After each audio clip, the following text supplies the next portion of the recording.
Hello guys, मेरा नाम है Jibran Syed. And I'm Asma Sayyed. Welcome to Also for Portugal Immigration Consultancy. G. If you're new to our channel, please let me tell you that we are registered Portugal immigration consultancy based in Lisbon, Portugal, and we offer D2, D7, D8 visa service and golden visa service. Also, if you're new to our channel, don't forget to like, share and subscribe to our channel. और इस channel को उन तक पहुंचाइए जो Portugal की immigration seriously हासिल करना चाहते हैं, जिनको पोर्चुगल आने की इन्फॉर्मेशन चाहिए, उनको ये चैनल की आप लिंक शेयर कर सकते हैं अपने दोस्त और फ्रेंड्स, अपने फैमिलीज में. जी, और आप लोग में से जो लोग सीरियस हैं सिर्फ वही लोग प्लीज़ हमें कांटेक्ट करें. और माशाल्लाह तबारकल्लाह काफ़ी सारे हम लोग को इंक्वायरीज और ईमेल्स और व्हाट्सएप और डायरेक्ट कॉल्स वगैरह आते रहते हैं.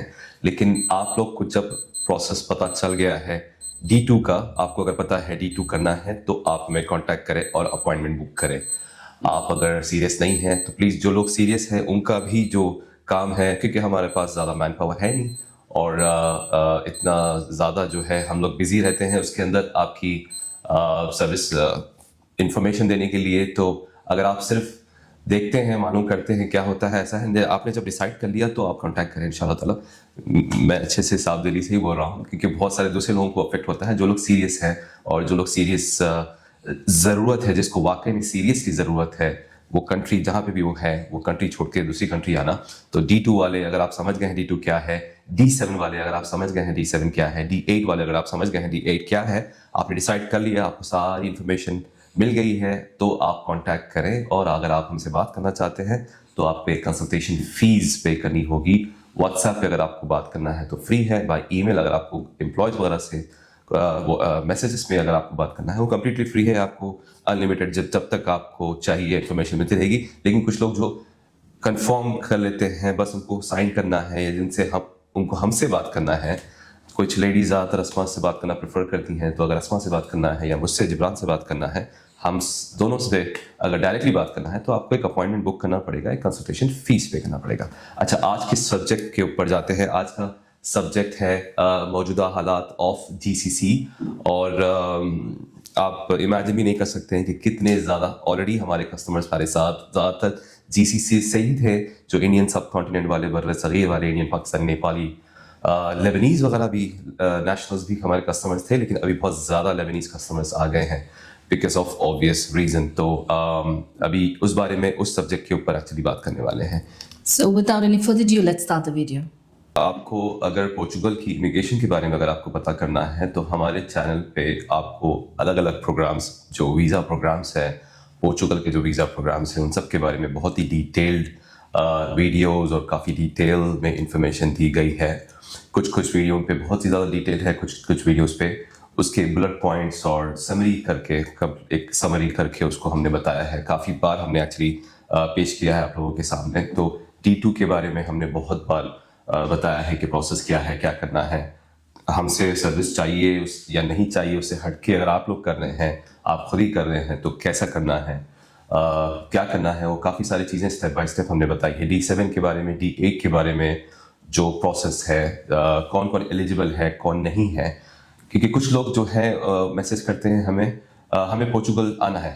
अच्छा, पोर्चुगल आना है तो किस पे आना है, क्या करना है, कहाँ से मिला आपको पोर्चुगल के बारे में, आपको पता कैसा चला, हमारी वीडियो आपने देखी नहीं देखी, तो आपको इसमें इंफॉर्मेशन मिली नहीं मिली. नहीं, मुझे पोर्चुगल आना है, आप बताइए के लिए फिर मतलब D2 देखिए सर, D2 ये है, ऐसा करना है, D7 ये है, उस पर ऐसा करना है, D8 ये है, उस पर आप एलिजिबल है नहीं है.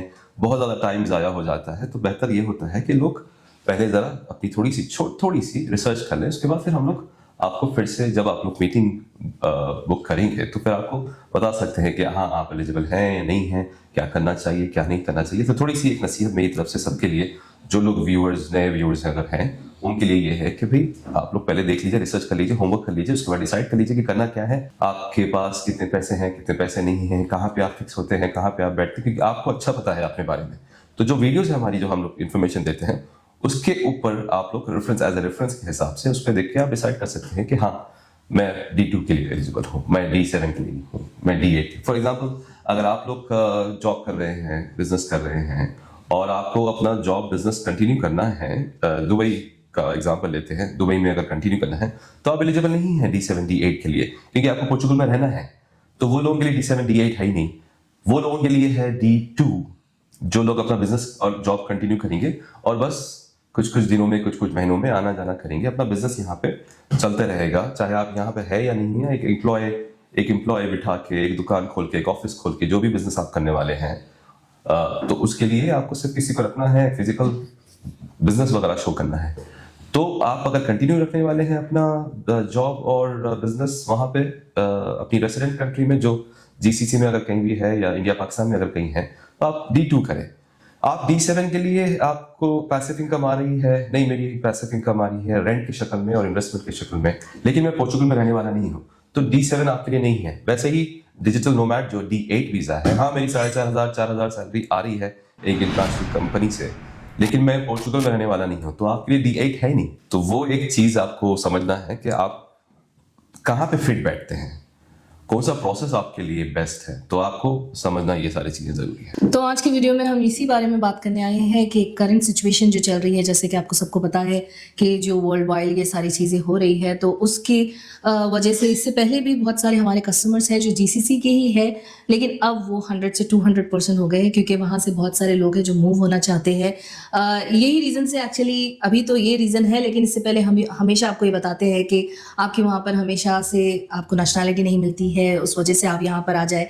लेकिन अब तो वो सिनेरियो बिल्कुल चेंज हो गया है, अभी कुछ और सिचुएशन आ गई है, उस वजह से काफ़ी सारे लोग हैं जो यूरोप शिफ्ट होना चाहते हैं, पोर्चुगल मूव होना चाहते हैं। तो बहुत सारे लोग हैं जो सऊदी, दुबई, बहरीन, कतर, ये सारी चीज़ें, तो ये सारी जगहों से तो कॉमनली कॉल्स आते ही थे, लेकिन लिबनान से अभी ओमान से ज्यादा हो गया है, बहरीन से बहुत ज्यादा हो गया है, बहुत कुवैत से बहुत ज्यादा हो गया है। बहुत ज्यादा, बहुत सारे लोग हैं जो अब मूव करना चाहते हैं, लेकिन अभी अगर आप सोचने में और वक्त ज़ाया करेंगे तो बहुत सारा टाइम हो जाएगा।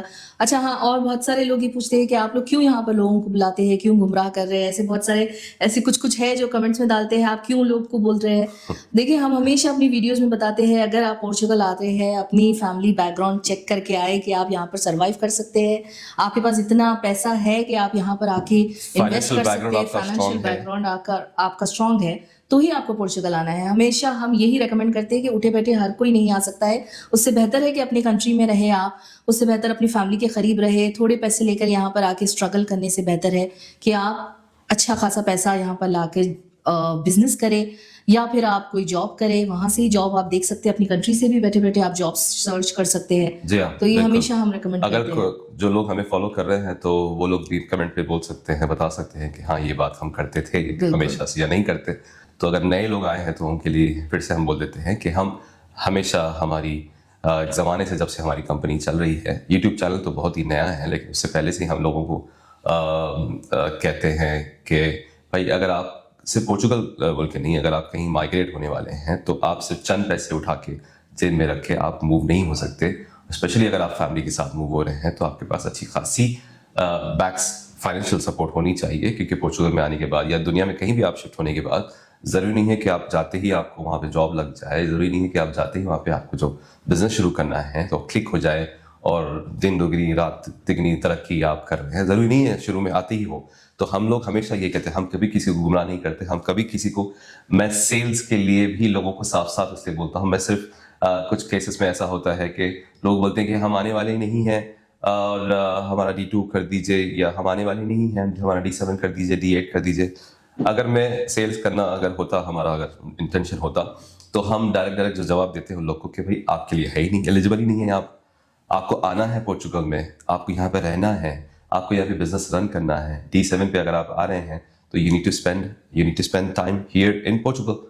एटलीस्ट पहला वाला कार्ड जो है वो हम लोग यूजुअली जो सजेस्ट करते हैं, क्योंकि कुछ केसेस में हमारे ऐसे हुए कि कुछ कस्टमर जो है 5 महीने के बाद एग्जिट कर दिए, 4 महीने के बाद एग्जिट कर दिए, जाके फिर 10 दिन के लिए जाके आए, लेकिन उनका फिर रिन्यूअल के टाइम पे बहुत प्रॉब्लम आया। तो वही रीजन से हम सजेस्ट करते हैं। लोग बोलते नहीं वो तो वेबसाइट पे लिखा हुआ है 16 मंथ्स लिखा हुआ है। हाँ बिल्कुल बिल्कुल, लेकिन ज़रूरी नहीं है कि हर किसी के साथ वैसे ही हो, और जो एक्चुअल यहाँ पे जो ऑन ग्राउंड जो रियलिटी है वो कुछ और है। तो D7 और D8 वालों के लिए हम लोग यही सजेस्ट करते हैं कि भाई आप यहाँ से मत जाएं, आप आए तो पूरे अपनी कश्तियाँ जला के आए, और उसके बाद फिर अपना रेसिडेंस कार्ड आने के बाद फिर आपका 1 साल होने के बाद आप जब ट्रैवल करिए जाके आइए, 1 महीने के लिए जाके आइए, चंद दिनों के लिए जाके आइए। कुछ इमरजेंसी है तो इमरजेंसी के लिए कोई इशू नहीं है, आपको वहाँ पे आपकी जो भी इमरजेंसी है उसको यहाँ पे प्रूव करना है कि मैं ये रीजन से गया था। दूसरे बायोमेट्रिक के टाइम पे, दूसरे रिन्यूअल के कार्ड के रिन्यूअल के टाइम पे आपको ये करना है। बहरहाल बैक टू द टॉपिक, वो टॉपिक आज का यही है कि कई सारे लोग अब जो हैं, पहले तो थे ही जीसीसी से, अब बहुत ज़्यादा हो गए हैं, बहुत ही ज़्यादा हो गए हैं। आपको एक्चुअली हम नंबर बता भी नहीं सकते, एक्चुअली इतने ज़्यादा माशाल्लाह हो गए हैं, नज़र लगती है। तो माशाल्लाह तबारकल्लाह, बहुत सारे लोग अभी वहाँ से आ रहे हैं, लेकिन अल्लाह ताला आप लोग की हिफाजत करे जो भी जीसीसी में रह रहे हैं। सबसे ज़्यादा क्योंकि हमारी पूरी फैमिली दुबई में पैदा हुए बड़े हुए और हमारी फैमिली वहाँ पे रह भी रही है, तो सबसे ज़्यादा मेरे लिए कंसर्न जो है, क्योंकि यूएई को हम एज ए अपनी कंट्री समझते हैं, क्योंकि हम वहाँ पे सब पैदा हुए बड़े हुए, वहाँ पे सब सारी चीज़ें हुई, तो हमारे बच्चे भी वहाँ पे पैदा हुए, तो यूएई एक डेफिनेटली मेरे लिए एक दिल के करीब है। तो दुबई हम तो ज़्यादा दुबई में ही रहते हैं, तो दुबई हमारे लिए बहुत ज़्यादा करीब है। तो हम सब की तरफ से, हमारी पूरी टीम की तरफ से आप लोगों के लिए दुआएं हैं कि अल्लाह ताला आप लोग की हिफाजत करे, ऊपर वाला आपकी रक्षा करे और हिफाजत करे। और सारे जीसीसी वाले जो भी जितने भी लोग हैं और जिसके पास ये सारी, जो हमने इमेजिन नहीं किया था, हमने कभी भी इमेजिन नहीं किया था ये चीज़ अपने ये रीजन में होगी, जीसीसी में ये सारी चीज़ें होगी, specially UAE, Saudi, Qatar, Bahrain, Oman, मस्कत, Kuwait, ये सारे रीजन में कभी होगी। बाकी तो दूसरी जगहों पे तो काफ़ी टाइम से चल ही रहा है और वहाँ पे काफ़ी अनस्टेबिलिटी रहती है, लेकिन यहाँ पे हमने नहीं इमेजिन किया था। तो ये सही वक्त है कि जल्द से जल्द अपना पेपर वर्क करें, आप अपनी फैमिली के साथ आए। दूसरा, D2 वाले अगर कस्टमर्स हैं तो वो लोग अपना जॉब कंटिन्यू करें, अपनी स्पाउस और अपने बच्चों को यहाँ पे पोर्चुगल में छोड़ के उनकी स्कूलिंग वगैरह करके अपने जॉब्स वगैरह कंटिन्यू करें। जब तक जॉब्स चल रही है उसको कंटिन्यू करें, और सबका मकसद यही है। हमारा तो बिजनेस से हटके हमारा भी मकसद ही, हमारे 4 बच्चे हैं, तो वो आने का मकसद यहाँ पे ये था कि पासपोर्ट मिले और एक स्ट्रॉन्ग पासपोर्ट मिले। अभी 4th नंबर से 3rd नंबर पे आ गया है, एक 3rd सेफेस्ट कंट्री पे आ गया है। तो ये रीज़न से कई सारे लोग, और प्रोसेस बहुत ज़्यादा इजी है, स्ट्रेट फॉरवर्ड है, ट्रांसपेरेंट है। कुछ चीज़ें हैं करना ही है, जैसे आपका प्रोसेस थोड़ा सा D2 का, D7, D8 का लेंथी है। ये शेंगन वीज़ा नहीं है ना कि 15 दिन में आपका वीज़ा अप्रूव होगा, रिजेक्ट होगा। यूजुअली डी टाइप वीज़ाज जो है, स्पेशली D2, D7, D8, वो रिजेक्शन नहीं होते, there is no rejection in these visas. जो लोग जो गलती कर रहे हैं उनके वीज़ा से रिजेक्शन होते हैं, और वीज़ा रिजेक्शन का मतलब ये नहीं कि आप सबमिट नहीं कर सकते, वही उसमें आपको फिर रीज़न बताता है कि ये रीजंस को क्लियर करके फिर आप सबमिट करें। तो समझदारी से काम लीजिए, और हम जो बताने की कोशिश कर रहे हैं उसको समझें और कदम उठाएं, स्टेप लीजिए, सोच समझ के लीजिए। आपके पास पैसे नहीं है, आपकी इस्तेताअत नहीं है, आप नहीं मूव हो सकते, तो पोर्चुगल या दुनिया की कोई भी कंट्री आपके लिए नहीं है। आप अगर जहाँ पे हैं तो वहाँ पे ही अल्लाह ताला आपको हिफाजत में रखे, और वहाँ पे ही कोई अपना आबूदाना, अपना जो है ज़िंदगी को आगे लेके चलें। एक आंटी है बेचारे जो पाकिस्तान से, हमें 68 ईयर्स की आंटी है, वो हर दिन मैसेज करती हैं और बोलती हैं बेटा मुझे पोर्चुगल आना है। तो क्या करना है पोर्चुगल आके अभी पाकिस्तान से, उनको क्या ज़रूरत है? अगर वो वीडियो देख रही है मेरी, तो हमने उनको कई बार बोला कि किधर रहने वाले हैं आप, क्या करने वाले हैं आप? नहीं बेटा, मेरा वो वहाँ पे यूके में कुछ है और वहाँ से कुछ मुझे पैसे आते हैं, 500 पाउंड्स आते हैं, ये है, मैं वहाँ पे सर्वाइव करूँगी। ऐसा सर्वाइव नहीं कर सकते।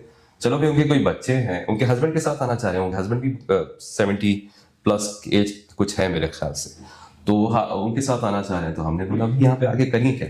हम हर किसी को एज ए क्लाइंट नहीं देखते, हम लोग बहुत ज़्यादा ही फ्रेंडली और बहुत ज़्यादा उनको पर्सनल एडवाइसेस देते हैं कि भाई क्या करना चाहिए, क्या नहीं करना चाहिए।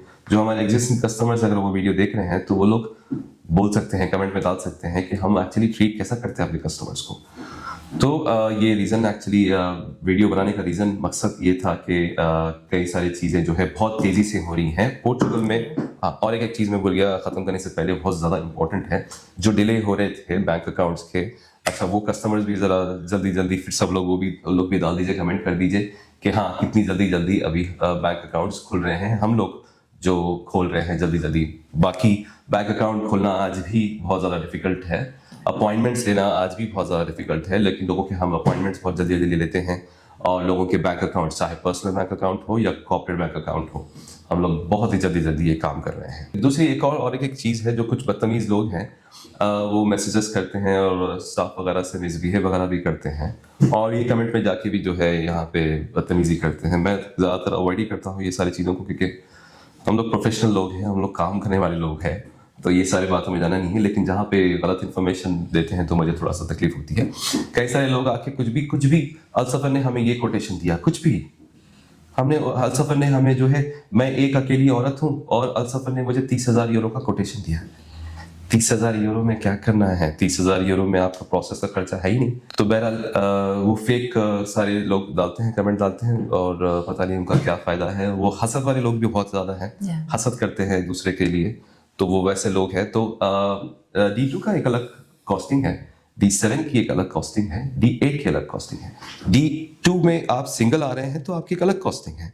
आप अपनी स्पाउस को लेके आ रहे हैं तो उसकी कॉस्टिंग बढ़ जाती है। आपके पास 4 बच्चे हैं तो 4 बच्चों की फिर कॉस्टिंग है ना, जिसमें उनका निफ आता है, निस आता है, उनका VFS का अपॉइंटमेंट, उनका आइमा का अपॉइंटमेंट, उनका आइमा के अपॉइंटमेंट पे यहाँ पे साथ पे जाना, उनकी ट्रैवल इंश्योरेंस, उनकी बर्थ सर्टिफिकेट और सबकी PCC, मैरिज सर्टिफिकेट की नोटरी, ट्रांसलेशन, लॉयर की फीस, हमारी फीस, ये सारी चीजें हैं। तो वो सारी चीजें मिलके एक कॉस्टिंग होती है।